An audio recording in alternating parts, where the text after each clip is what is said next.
Welcome, friends. Please silence your phones. Today's presentation is on SANKARACHARYA'S life and teachings. Next Sunday's presentation will be on belief in rebirth.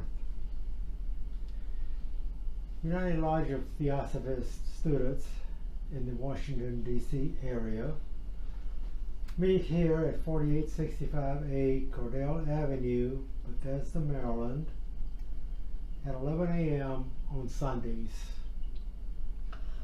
At 12:30 p.m. following this meeting on the first and third Sundays, we read and discuss selected topics. The current topic is the Bhagavad Gita and notes. All work of this lodge is aimed at passing on in their purity teachings of the ancient message from the Masters of Wisdom that H.P. Blavatsky named Theosophy. Each of us has the opportunity in our own way to assimilate this powerful and common sense message, thus making it a living power in our every thought and action. Please help by your attendance, time, and money donations to keep this uplifting teaching alive. It is necessary for humanity's future. We are guided by the UOT Declaration on the back of our program. So we work independently and with each other to achieve a truer realization of the self, a profounder conviction of universal brotherhood. We hold that the unassailable basis for union among Theosophists, wherever and however situated, is similarity of aim, purpose, and teaching.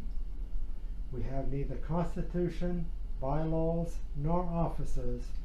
The sole bond between us associates is the furtherance of unity. All who are engaged in the true service of humanity are regarded as Theosophists without distinction of race, creed, sex, condition, or organization.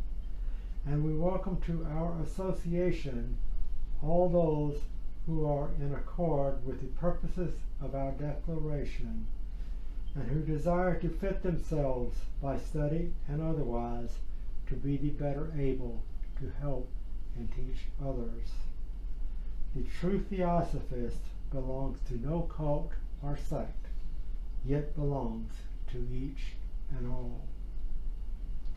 Today's reading is from the Bhagavad Gita, Chapter 4, Devotion Through Spiritual Knowledge. On page 31, Krishna is speaking. Both I and thou have passed through many births, O harasser of thy foes. Mine are known unto me, but thou knowest not of thine. Even though myself unborn, of changeless essence, and the Lord of all existence, yet in presiding over nature, which is mine, I am born but through my own Maya, the mystic power of self-ideation, the eternal thought and the eternal mind. I produce myself among creatures, O son of Bharata, whenever there is a decline of virtue and an insurrection of vice and injustice in the world. And thus I incarnate from age to age for the preservation of the just, the destruction of the wicked, and the establishment of righteousness. Whoever, O Arjuna, knoweth my divine birth and actions to be even so, doth not doth not, upon quitting his mortal frame, enter into another, for he entereth into me. Many who are free from craving, fear, and anger, filled with my spirit, and who depended upon me, having been purified by the ascetic fire of knowledge, have entered into my being. In whatever way man approach me, in that way do I assist them. But whatever the path taken by mankind, the path is mine, O son of Paritha. Those who wish for success to their works in this life sacrifice to the gods, and in this world success from their actions soon cometh to pass. And now for today's talk, SANKARACHARYA'S life and teachings.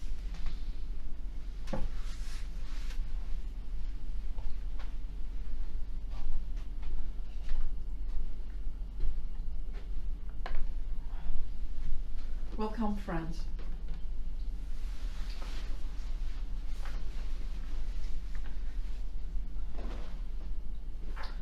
Sankaracharya, the teacher, was a grand successor to Gautama the Buddha and has been described by HPB as an adept of adepts.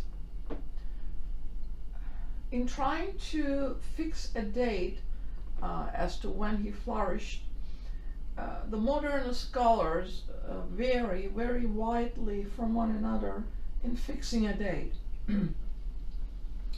But with the information that the initiates have, both in India and Tibet, they are giving us the information that he was born in the year 510 BC, 51 years and 2 months after the date of Buddha's nirvana. So in order to verify this date, it is stated that in India, if the inscriptions at Kanchirapuram, Sringeri, Jagannatha, Benares, Kashmir, and other places visited by Sankara, if properly deciphered, would give us this date. Sankara built Kanchipuram, which is one of the most ancient towns in southern India. There are biographies of Sankara, and these are known as SANKARACHARYA'S. There is one that was printed in Calcutta by Anandagiri, but Subaro in his writings cautions us that this particular publication does not coincide in its information with all the others, and in fact it is against or opposed to every other Sankara Vijaya. So it is said that it was not produced by Anandagiri, which was one of the chief disciples of Sankara. But there is one by Vidyaranya,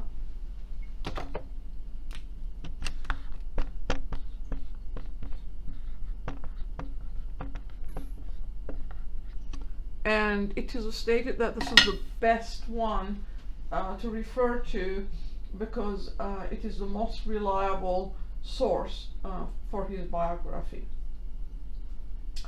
Now, more than one place is claimed honor of having Sankara being born there, but generally it is Sringeri that is believed to be his birthplace. We'll put that here. Sringeri.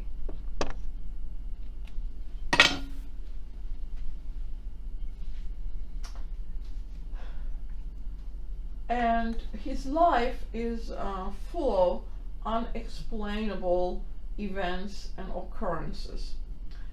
We'll come back to that a little bit later. In his explanations, it is said that Sankara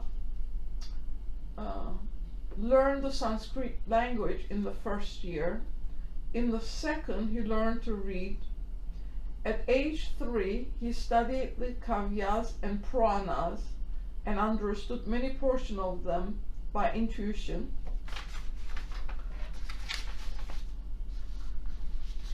And according to today's understanding, this would be impossible. But there's an article called The Meaning of Jivan Mukta by H.P.B. And in that article, H.P.B. says that Sankaracharya, along with Krishna, was an avatara, while Buddha was an incarnation. So he was an avatara.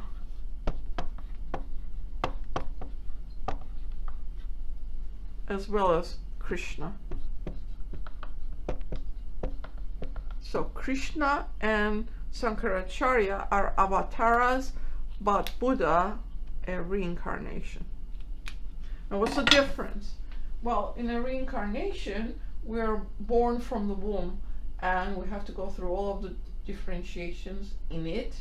Then we are born and we have to grow up and become a child, and then grow to maturity, go through initiation, and so forth, as Jesus did. But an avatara simply assumes a body and does not have to go through those stages.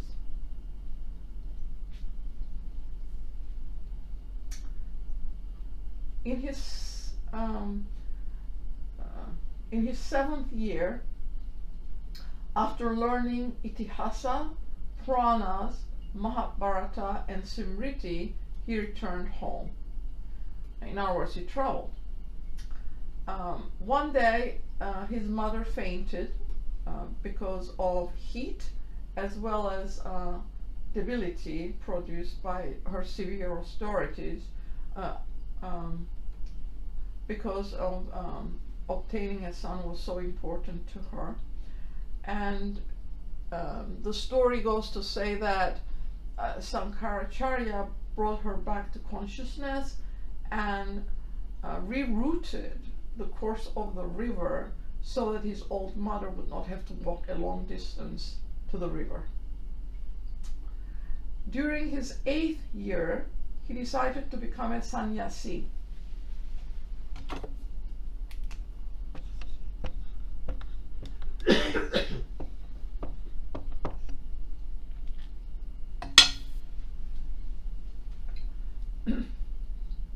Now we are all aware that we all go through different ashrams or stages of life until we come to this stage where we have passed through student and householder, and now we are going to renunciate and practice asceticism, which is sannyasa. But of course, Sankaracharya, being an avatara, at age 8 has decided that he's going to become a sannyasi and asks permission from his mother to do so, because this is a very old custom where one has to obtain consent from parents and promise them that he would come back to help them during their time of need. But Sankara's mother was not ready to let her son go, and she would not give permission. One day, the story goes that Sankara was bathing in the river, and he screamed so loudly that his mother ran to the river, and Sankara said that the alligator had gotten a hold of his leg and would not let go until she gave him permission to become a sannyasi. And so the mother was forced to give him permission, and when Sankara came out of the water, he gave the care of his mother to their relatives, promising her that he would come back whenever she needed him, and started on his journey. As to his guru, the name Govinda Yogi is quoted.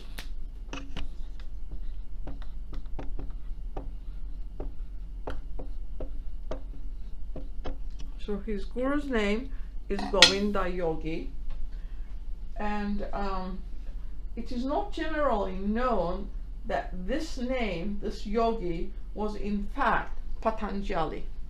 So the Govinda Yogi is Patanjali.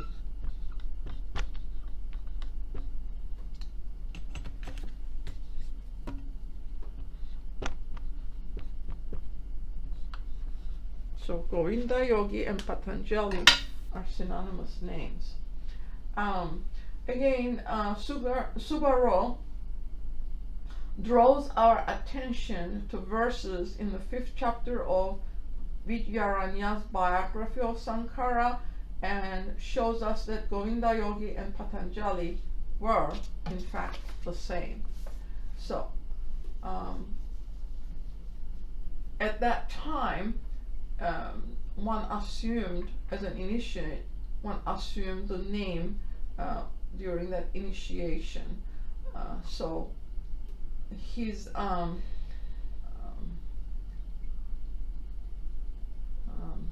guru, Gaudapada, Patanjali's guru is Gaudapada, and he assumed Govinda Yogi at that time. So Gaudapada is Sankara's paraguru, in other words, the guru of his guru. As to his writings, he wrote tremendous amounts of commentaries. These are called Bhashyas. These are on Brahma Sutras, Upanishads, Bhagavad Gita, and Sanat Sujatiya. So let's put this name up here. They're called Bhashyas.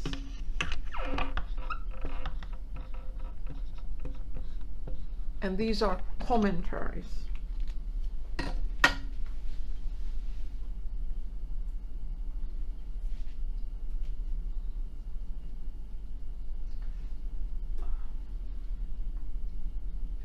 And all through his travels, we see Sankaracharya in debate on metaphysics, always coming off victorious with whoever it is that he's having this discussion with. And there's a story by Madhava that says that Sankara even outwitted Saraswati, the goddess of secret sciences and wisdom. Sankara was looking for someone to undertake the writing of Vartikas, which are sub-commentaries on his Bhashyas. And Mandan Misra, the name of Mandan Misra, was suggested. Sankara and Mandan Misra went into this very heated discussion, and then they decided that it was his wife that was going to be the judge as to whether he should become the commentator on these Bhashyas. Saraswati decided she was just going to leave, but Sankara said he wanted to have a debate with her, and this heated discussion went on quite a while, and Sankara answered all of Saraswati's questions except the one on science of love. He could not answer it because he was a sannyasi and did not have any practical knowledge on this topic. So we then see him traveling through the land, trying to come up with an answer to this question. And he comes across the corpse of a king named Amaraka lying at the foot of a tree with a lot of mourners around him, and decides to enter that corpse, leaving his own body in the care of his disciples in order to get experience. And so we are told that the king then is resuscitated and is taken back to his home, his kingdom, and of course the cunning Brahmins suspected that some transmigration of the soul had occurred, so they decided to burn all of the corpses without the king's knowledge. But Sankara found out that this was going to happen to his own body also through Yoga Vidya, and quickly entered his own body. Even though it was surrounded by flames, it was protected by incombustible, invisible material, and it was not consumed.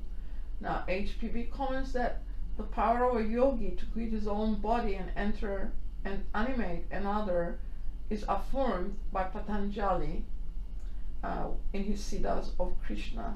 And if we look at book 3, verse 39, this statement is found. The inner self of the ascetic may be transferred to any other body and there have complete control, because he has ceased to be mentally attached to objects of sense. And through this acquisition of the knowledge of the manner in and by means of which the mind and body are connected. So here is Sankara traveling, teaching, engaging in discussion, and always coming up with correct answers.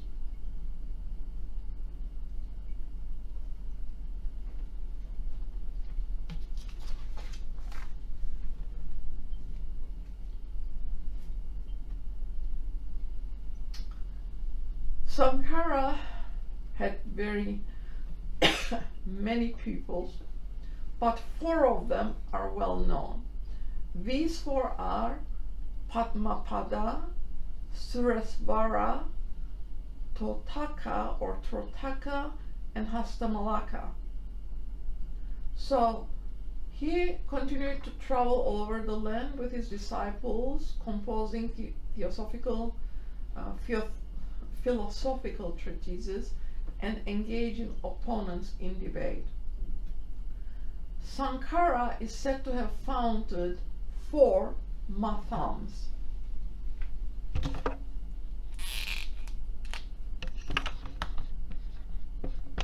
Mathams. These are like monasteries or temples, if you wish, mathams. And one is in Sringeri, which is his birthplace. The other one at Puri, 3rd at Dvaraka, and 4th Badarina. And it is believed that this was followed the Buddhist monastery Vihara system. So his 4 disciples were put in charge of these 4 mathams, and Sankara is said to have assigned one of the 4 Vedas to each of these mathams. So here we see Sankara assigning the Vedas to the care of one of his initiate or disciple, and placed one of the Vedas in each one of these mathams.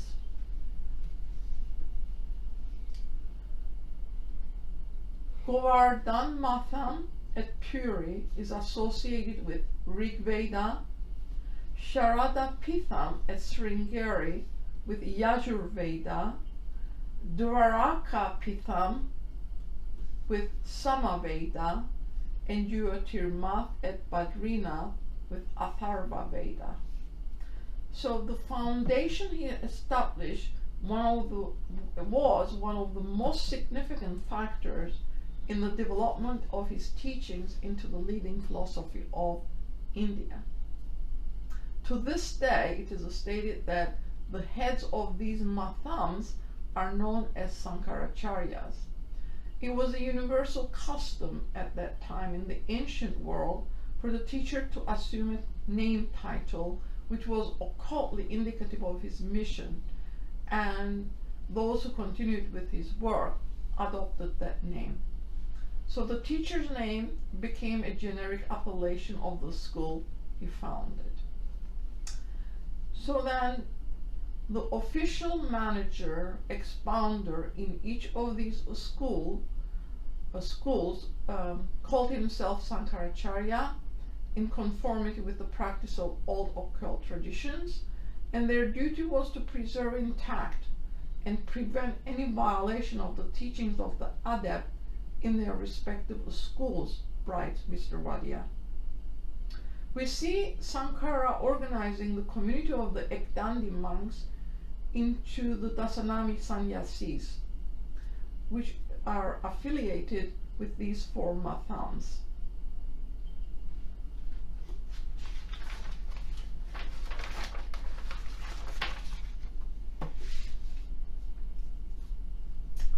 Sankaracharya also set himself to the task of preserving true knowledge, especially in India within the Brahmin order. And it is stated that the advantages of heredity, ages of high ideals, and a rigid discipline could best secure the purity of that light and supply a body of men whose character and training were fitted to maintain this high knowledge and sustain the moral effort all during the coming ages. So when we look at the old system, we find that ancients tried to develop a very pure family line, and Mr. Judge has in many places reiterated the same thing for the Western world, that this cultivation is necessary all through the ages, and that the Western world needs to practice it also.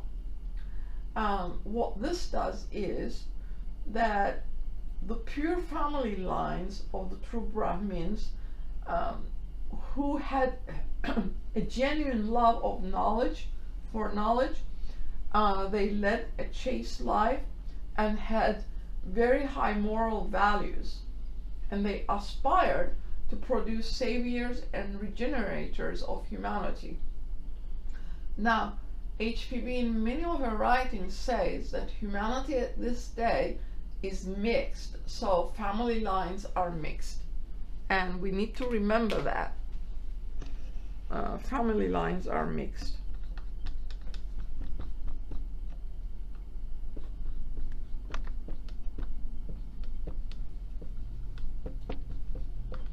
It's very important to remember that we're mixed. And she says that in time it's going to be sorted out again, but we must help that process. If we have high moral values, a genuine interest in knowledge, and we become fitted by character to serve in that capacity, then we will incarnate in the same family line over and over again in order to remove the defects, not just from our nature, our own nature, but that in doing that we also remove it from the family line. So as the ages go on or centuries roll ahead, this process continues, and it enables all those pure souls who have left the Western Hemisphere, as well as the East apparently at this stage, because they're also in Kali Yuga, to reincarnate. And Mr. Judge says that Gnanis, these wise ones, are needed in order for us to progress in the right direction. So please keep that in mind.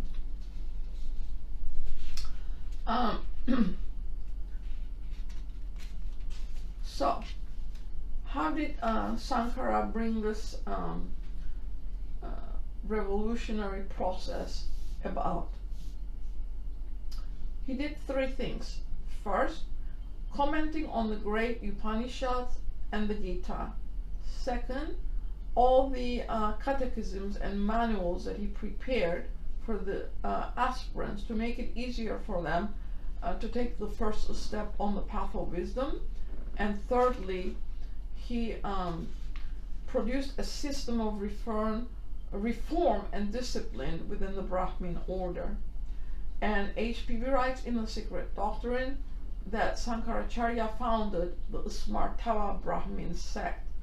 We are told that they're very exclusive, they're very knowledgeable, but they're very proud of their knowledge.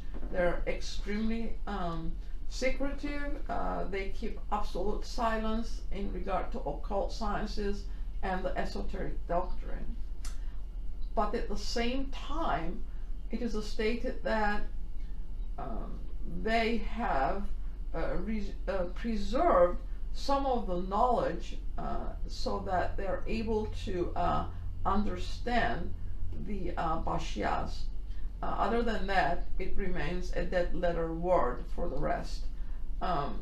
We have to also remember that the original treatises are still preserved in his mathams, in Sankaracharya's mathams. Why is this important? Upanishads reveal the mystic and secret meaning of the Vedas. HPB mentions that until the Buddha came on the scene, the Vedas and the Brahmanas remained in the exclusive possession of temple Brahmins, and they were the only ones, the Brahmins were the only ones who studied them. But when Buddha came on the scene, he studied the Brahmanical wisdom in the Upanishads and found that this was not in any way any different than the philosophy taught by the masters in the Himalayas. So he decided to make such wisdom popularized. In other words, he decided it should not remain in the exclusive possession of the Brahmins. But when the Brahmins saw that their sacred teachings were going to fall into the hands of all, they decided to abridge the text of the Upanishads without altering it. They took the information out and wrote other things and abridged it. So before this occurred, we're told that some of these Upanishads were written before the caste system took such a degrading and tyrannical form today. Almost half of their contents have been eliminated, and they are needed to complete the instruction of the chelas who are preparing for their initiation. So in the past, the great teachers of high knowledge and Brahmins went to the Kshatriyas to become their pupils, which shows that tyranny of the caste system that has been established now were not in place then, and the Upanishad and the Vedas were studied not just by the Brahmins but by all. And Mr. Judge has statements to the same effect that the West is not excluded from this process because there is no caste system, even though there are 4 different types of humans who are fitted to do different types of work. It has nothing to do with the caste system. It has something to do with the inner development of the soul that goes through. There are some comments that Sankaracharya came to demolish Buddhism, but Subaro in all of his writings states that Sankaracharya never wrote anything criticizing Gautama's doctrines, showing defects in his philosophy. In fact, Sankaracharya is called Prachana Buddha, or Buddha in disguise. And we see that there's a tremendous similarity between Sankaracharya's Advaita Vedanta teaching and the esoteric teachings of the Buddha, which he taught to his arhats. His writings are very vast, and in such a short period of time we cannot go into it in detail, but we will mention some of them and then concentrate on awakening the reality. The Vedas mean end of knowledge, and the writings of the Vedic literature is divided into 4 different types. These are Samhitas, Brahmanas, Aranyakas, and Upanishads. The Brahmanas, it is stated, are theological treatises in prose that explain the sacred significance of different rituals. Aranyakas are forest treatises, and these emphasize the value of meditation and show that self-knowledge should be the goal of life. So then the Aranyaka age was a period during which free thinking tried to shake off the shackles of ritualism and pave the way for the Upanishads. Sankara, of course, is the most eminent exponent of the Upanishads, and he held that these are meant for those who are above worldly or heavenly prosperity. Those who follow the Upanishads have no attraction for Vedic rituals, but are looking for emancipation.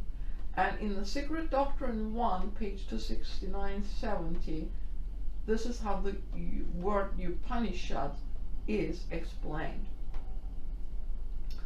It is a compound word, meaning the conquest of ignorance by the revelation of secret or spiritual knowledge. And this requires now the additional possession of a master key to enable the student to get at their full meaning. They contain the beginning and the end of all human knowledge. Upa or Yupa in the term of Upanishad suggests going closer to the true self or the truth. It can also mean becoming closer to the teacher in mind, in so purifying the mind that we're en rapport with the mind of the teacher. Shad means to sit. It means to allow the mind to settle down and not to allow it to wander here and there, to become receptive to what the teacher says without prejudice or preconceived ideas. Ni means to sit down, not necessarily in a seat lower than the guru, but inwardly in the attitude of humility.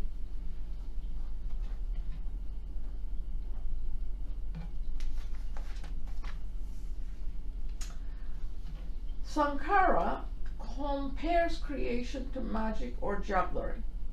God is a magician who creates the world by the magical power called Maya.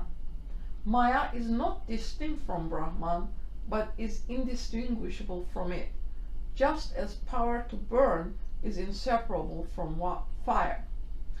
The world is an appearance which God conjures up with his power Maya.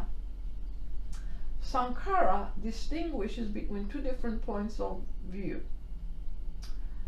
Vyavaharika, practical or ordinary viewpoint that regards the world as real and God as its omnipotent and omniscient creator, sustainer, and destroyer. God in this aspect appears to have qualities and is termed Saguna Brahman, God with attributes, or Ishvara. The second is the real or Paramarthika viewpoint, which is that of the wise who have realized that only God is real, or the real self, and that the world is an appearance. Here, God is Nirguna Brahman without attributes or transcendental reality. Sankara taught that the Jivatma is not separate from Paramatma or one reality. The higher self or Atman is like a ray of the sun, which may appear to be separate but cannot be detached from the sun.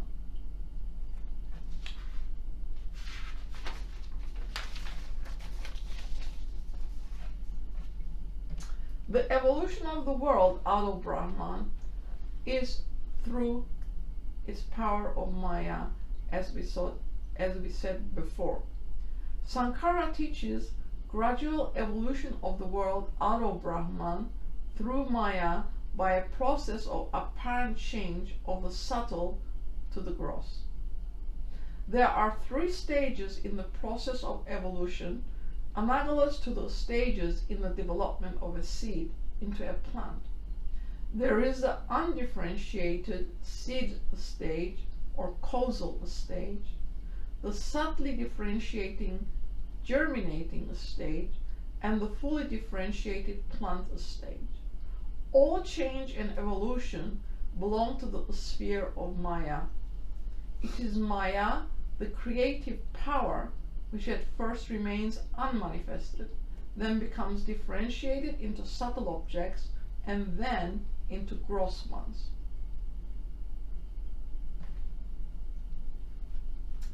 We might perhaps compare this with three aspects of the universe: the ever-existing, from which evolves the pre-existing, and the third aspect is phenomenal, which is a reflection or shadow of the last mentioned. We might look at upon ever-existing universe to represent the noumenal or archetypal world or akasha. We are told that prototypes or ideas of things exist first on the plane of the divine eternal consciousness, akasha, and these become reversed in the astral light. In the astral light, we have the subjective picture, which develops into physical, objective, tangible form in the phenomenal world. Now, in his other writings that are mentioned, these are treatises: Vivekachummadamani, or Crest Jewel of Wisdom, Atma Bodha, or Awakening to the Self, and Tattva Bodha, or Awakening to the Reality. In these treatises, Sankara teaches the learner the first steps on the path of wisdom, and also the qualities that are necessary to make these first steps useful. They are the simple qualities of sterling honesty, of freedom from selfishness and sensuality, which forms the moral code of every human being that wants to traverse this path. Mr. Judge in his explanations tells us that his Crest Jewel of Wisdom becomes very technical as it goes further on into the inner realities, and its language is very precision oriented. However, Sankara, in Awakening to Reality, has left almost a complete list of the meaning of these words. Awakening to Reality.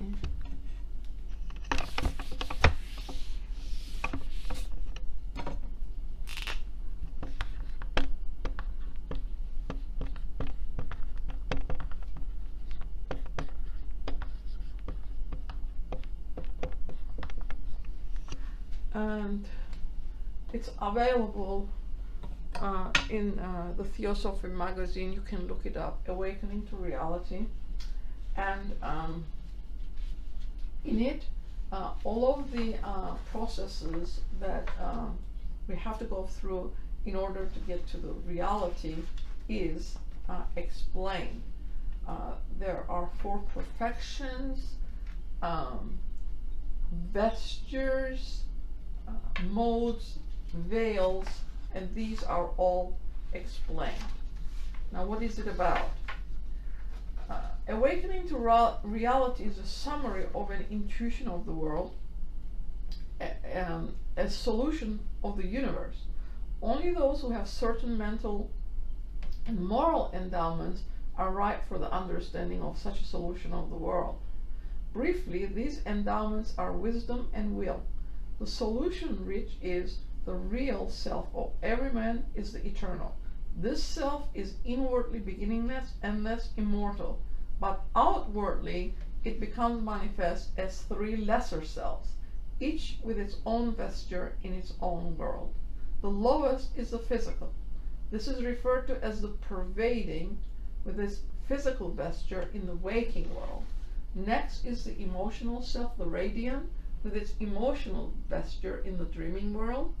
And the highest is the causal self, the intuitional, with its causal vesture in the dreamless world. It has existence apart from the eternal, owing only to a thin veil of illusion which hides the identity of the one with the all. Thus, as to its own nature, it is unknowing. While believing itself one, it is really all. But for all other things, it is unerring. For its close proximity to and real oneness with the eternal, give it the inner sense of the trueness of things that is all wisdom.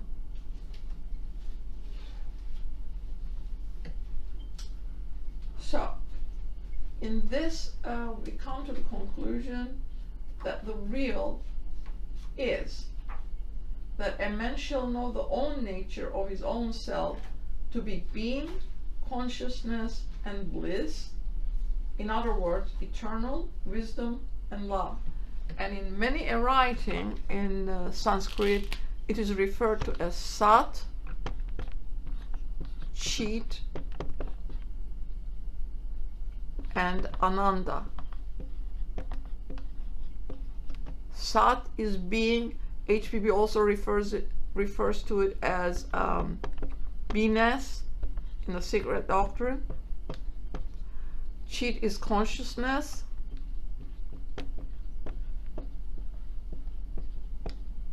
And Ananda is bliss. So this is our nature. This is who we are. We're not the physical body. We're not the vestures. We're not our emotions. All that is part of the constitution of man on earth. But the real entity exhibits these: Sat, Chit, Ananda. And when we get to know it, then we have arrived at the reality. The physical vesture then has one veil. In the emotional vesture, there are three: the vital, the emotional, and the moral. And the causal, again, has one. So when we have gone through these, then only can we arrive at the true reality of our real self. And all of his writings is for the realization of that. And now we will open it for discussion. Yeah. I've seen avatar and avatar. Now, you define what an avatar is, a direct descendant from the God, right? From the light. From the light, in a developed form. Does not go through childhood and so forth. It's not from the womb. Right. So avatar and avatar. It's the same. They're the same thing. It's the same. Yeah, sometimes you see it. Avatar.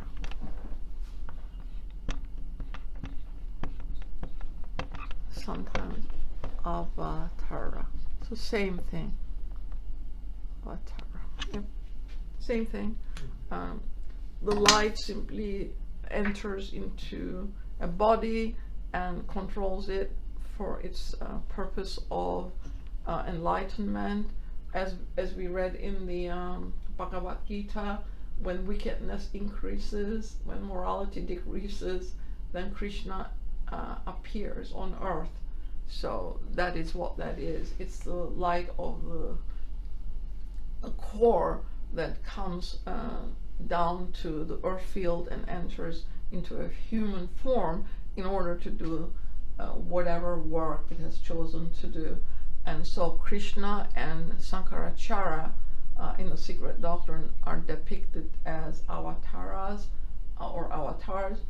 but Buddha as a reincarnation, because Buddha had to be born and go through all of the phases of growth and enacted that pure service to humanity when Buddha deciphered the meaning of life and what it was for, and then took it upon himself to inform the whole world so that we in the future incarnations would become emancipated and also prepare ourselves to serve humanity as we walk that path, because it's not one's own self that is important in this trouble, but all the others that we are able to help to see the truth in these statements of these great teachers and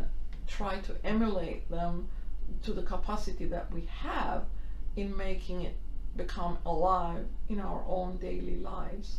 So hence all those paramitas that we constantly talk about take on a different significance in conjunction with this philosophy, where our concern is our neighbor, the one that is next to us. How are we able to help our neighbor? Are we able to help at least one other in any form or shape?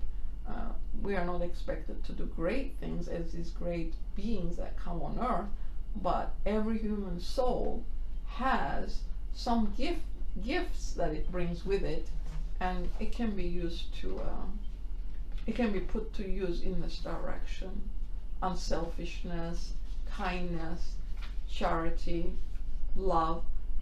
Love is very important. It's the first paramita. Love and charity actually go hand in hand. Yeah.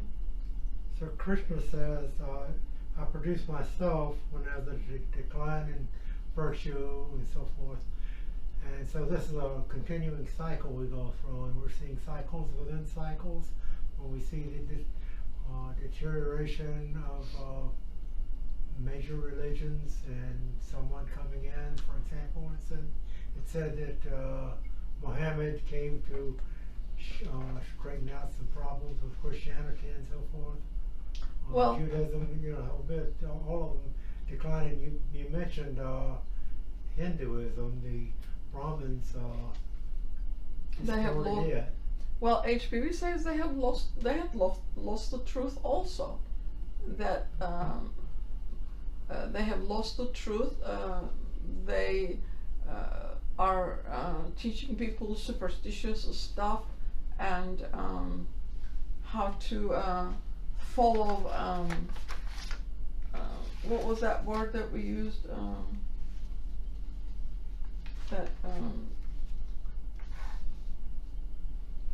What's the word?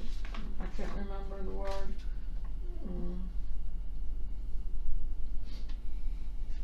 Where process is followed rather than the inner meaning of the philosophy, and they keep the general public ignorant. Were you looking for dogma? No. No. This philosophy is real, but who are they teaching it to? Brahmins are not teaching this stuff. They don't know it themselves. HPV said at that time when she brought it out, and she was trying to help a small group reestablish the the knowledge that belongs to the Hindus. It belonged to them for a long time, but they have forgotten the truth. And obviously, there are some scattered amongst the population that know the truth, but there is so much superstition in that country that the masters came to the West rather than trying to establish anything from there. Once it was established in the West, then it went to India, trying to cultivate them to some degree too. We have to remember that whoever comes, and all intermittently through our historical era, someone did come, BC as well as AD. We have Apollonius of Tyana, 1st century AD. These beings are simply there to show the way. They do not come to change all of the true writings of any prophet or enlightened being. They simply are there as reformers, because in time human beings are the ones that pollute the purity of these writings, because as the cycles swing back and forth, whether we are ascending in spirituality or descending in spirituality, that is what it is dependent on understanding the philosophy. And when the human mind is so concretized in material, it loses its affinity to the higher philosophy, because the higher self is forgotten, sort of. It goes to the background. When that happens, the human mind, the intellectual mind, cannot grapple with this philosophical metaphysics, so it humanizes it, it dogmatizes it, makes it materialistic. So when that happens, this is when corruption comes in. And even though we see this happening all through the historical era, the same thing has happened to the philosophical writings of HPV as well. It gets corrupted. People have their own agenda. It is very necessary to stay with the master's agenda, the master's ideal that was to establish a nucleus of human brotherhood, souls whose thinking ideology is similar to one another regardless of where they are, and they carry this torch in their heart. Their aim is actually to help humanity in any way they can, and once that torch is lighted, it carries through many, many incarnations until one is emancipated. But at the same time, we become fit servers of the philosophy in all of its aspects and its practical use in the economy of human life, whether it be societal, whether it be economical, whether it be government. In other words, when we use these principles to establish order in our universe, that's when things go smoothly towards our spiritual life. But it takes a very long process for human beings to accept this reality and suit their lives according to it. Every person, even in the theosophical arena, seems to have their own agenda. They come and they're not happy just to serve. They have to serve in their own way. HPV also says that we're all different and we can each find a expression of our own gifts, but that doesn't mean we work against one another. It means we work together. This is not based on friendship. This is based on aim, purpose, and teaching of the philosophy, that it retain its purity. And it's the same thing with Sankaracharya. Those mathams that he established has his original writings. He wanted the disciples that he put in charge of those mathams to keep the purity of his writings, and that whoever followed thereafter would continue in the same style and preserve it. Because when this is not done, the writings get corrupted. And even then, the Upanishads have been abridged. They have been cut into different sections. Some of the knowledge has been removed. So those disciples who are getting ready to be initiated don't have all of the material at their disposal. HPV tells us in the Secret Doctrine that even they need a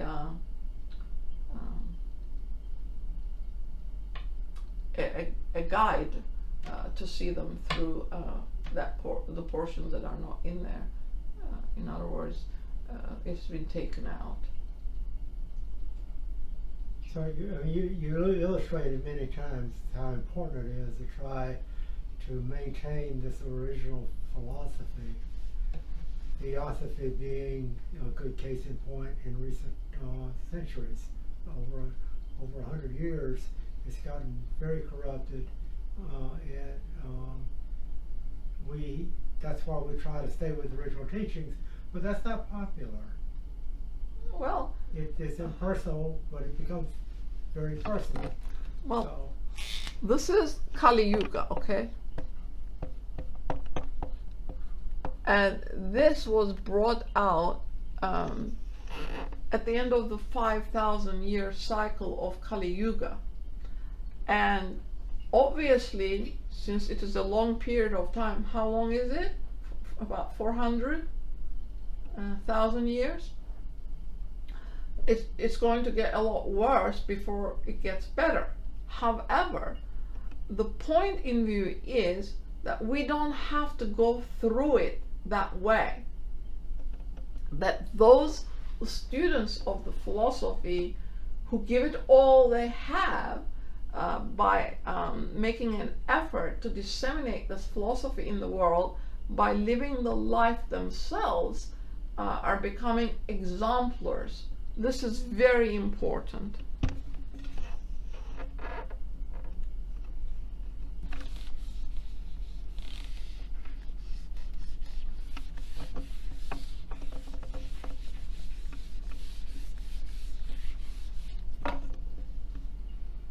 Exemplars.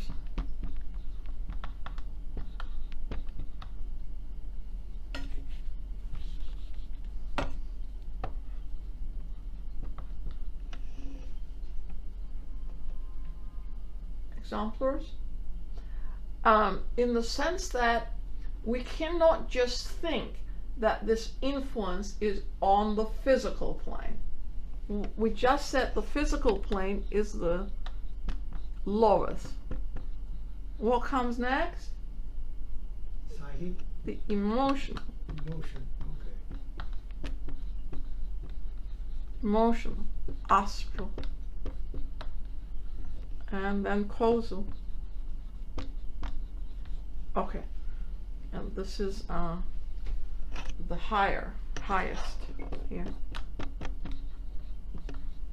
So the human soul occupies this physical body, but it has different sheaths, and depending where your mind is, what you're thinking, that's the field you're on. Your impress is recorded, and it has the ability to reach other minds who have similar ideology to yours. So you cannot just be on the physical plane thinking that this is where you make the most difference. That is not true. The mind field, the chitta, has its own volitional influence, and you can influence people on that plane as well as on the physical. And when the soul has awakened to this inner reality and perceives itself as part of the whole, that is when it makes the most effort to help all the others, because it sees the other as part of itself, which it is. But because we are individuals, we don't normally see that as part of ourselves. This is a fact in nature. Brotherhood is a fact in nature. It is not a synthetic idea. It is a fact in nature. And when we make our lives centered on that, then all of the goodness in us expresses itself for the benefit of the other. And this was the importance of that. Not only that, as you remove the defects of your nature, not that they're important, they're not, the defects are not important, because we all have them, but it is important to know what they are and make an effort to remove them. We cannot remove something if we don't accept we have it first. And so as you work through those things in your family line, and you reincarnate over and over again in it, you're establishing a pure family line. HPV says these are all going to be corrected in the future, but it does not happen by itself. We have to aid nature to do its job. So when we become helpers of nature, nature then assists us to move forward in helping humanity more and more. And when you look around in our times, you can see that there are some individuals who have assumed that role. Thank you for coming. Next Next week is week's on rebirth. on rebirth.